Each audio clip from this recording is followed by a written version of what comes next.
They say you never forget your first match. For me, it was more than a memory. It's it's a feeling that never really goes away. Pittsburgh, Pennsylvania, that's where I came from. To chase this dream, I had to make Long Island my second home. Every week, I'd make that drive from the Steel City to Creator Pro, where the real work began.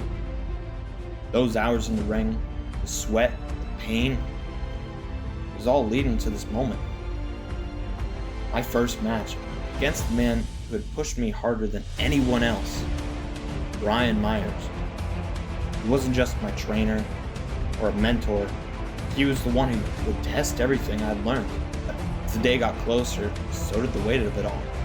The pressure was different, heavier.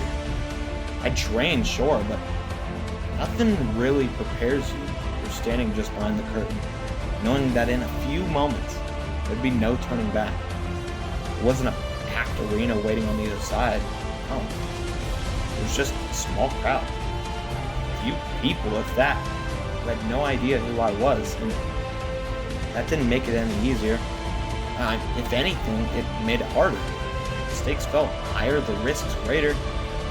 And then there was that moment.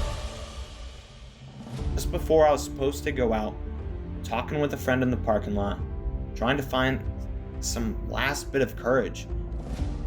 I kept telling myself I was ready and that all those hours of training would pay off, but deep down, I couldn't shake the doubt.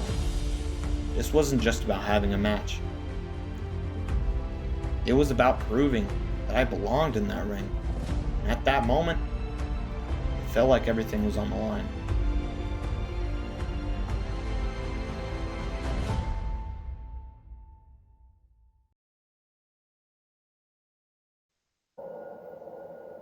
Come on, man, it's just a small crowd. Not even that many people out there. You've got this. Well, that's the problem I get. It's worse because it's not one big crowd, I gotta cater to everyone.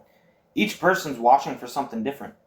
One wrong move and that's all they're gonna remember. You're overthinking it again. Crowd's not here to pick you apart.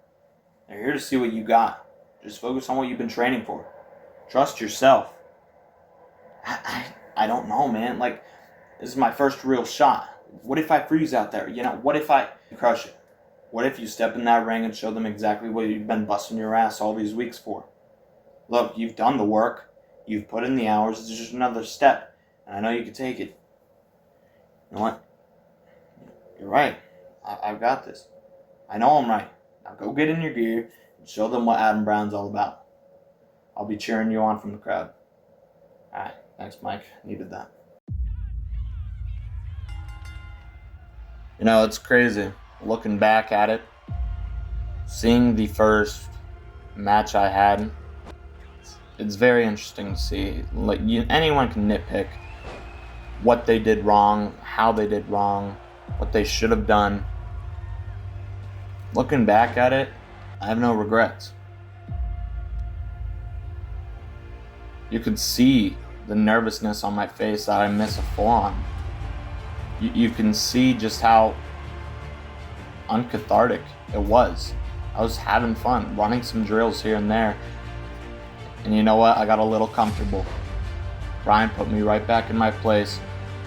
And that's one of the main things I respected about Brian, and still do to this day, is that he never took it easy on me. Yeah, it's funny, you can actually visually see the confidence boost. Now, granted it was my first match, but now I know the purpose of it. Now I finally knew the purpose of it, and it was, to entertain the fans. That's all this was. Of course, Brian taking me right back down to basics.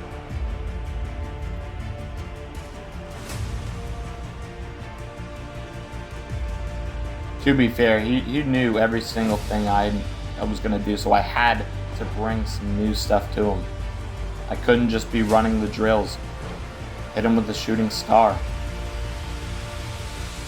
I had to do something that after a while into this matchup, I had an idea how I wanted to put this thing away. I got him up, perched on the top. Setting him up. Feet planted on the top rope. Hit him with a Spanish fly. And cut well. He kicks out once again. Brian knew he couldn't let the new guy win. Just couldn't. But I was also fighting for something. I wanted to prove that everything he taught me was put to good use. So I fought like hell. And Brian, well, he had a reputation to keep up. TNA star at the time wasn't going to let no rookie pin him. And man, oh man, we fought like hell. Back and forth, and looking back at it, we're just having fun.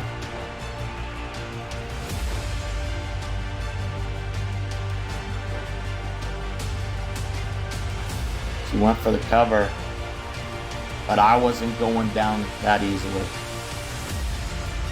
Got right back up, hit him with a Hurricane Rana.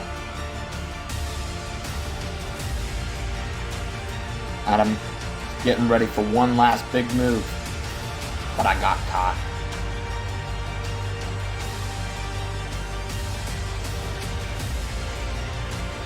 It's funny how one simple error, and this seems to be a common thread throughout my career, that one simple error could mean the world of difference. I knew at this point. I knew what I did wrong. Brian would not let me down for it. But you know what? It's probably the best learning experience of my life.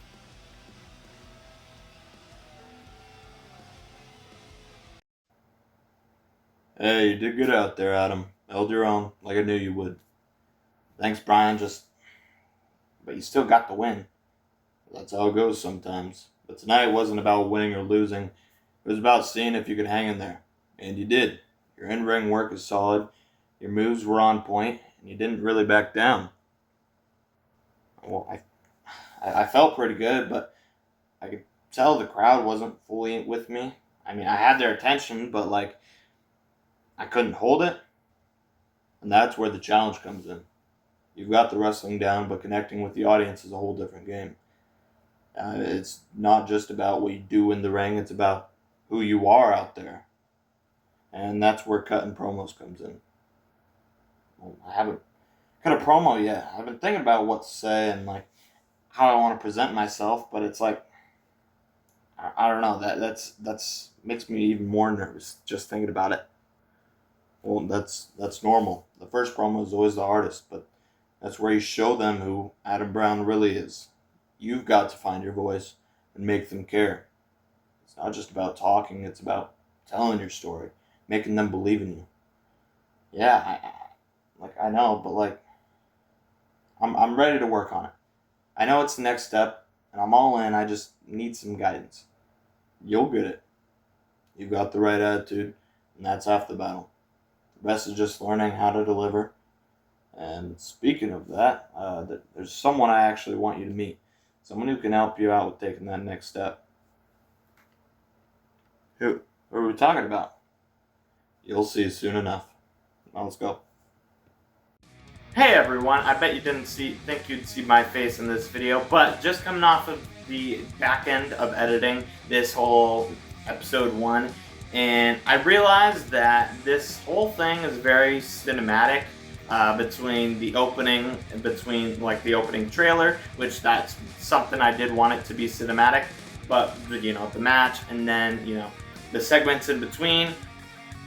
This is just for this episode. Granted, it's not going to be as cinematic for future episodes, but it's still going to be somewhat highly edited in the sense of that this is his first match. He's not going to be on any more indie shows that don't have commentary. So for future shows, I'm going to be commentating like I am the commentator, like I am the viewer. But yeah, so that's just, I figured I'd want to clear that up at least a little bit. But just to have this whole thing I put on a poll on my community tab, and not a single one of you guys said you didn't want to see Adam Brown back, and that that really does warm my heart. And all of the support and the love for in general, I have no idea how this is gonna do. I have no idea. This is future or the past me. I have no idea how this whole thing is going to take shape or whatever, and it's just I'm really excited for how this whole thing could possibly go down. They even had a cameo of the red hat, the LA Knight hoodie, just everything in general, and yeah. So I really do appreciate it, and I know I'm rambling on a little bit, but yeah, like I said, I really, really do appreciate it. Make sure you go down below. Make sure you like, comment, share, and subscribe. Let me know how the first episode was, and how you guys think of the whole series in general. Let me know what I could do better, what I can, what I'm doing good already, everything in general. But yeah, thank you all. Have a good night.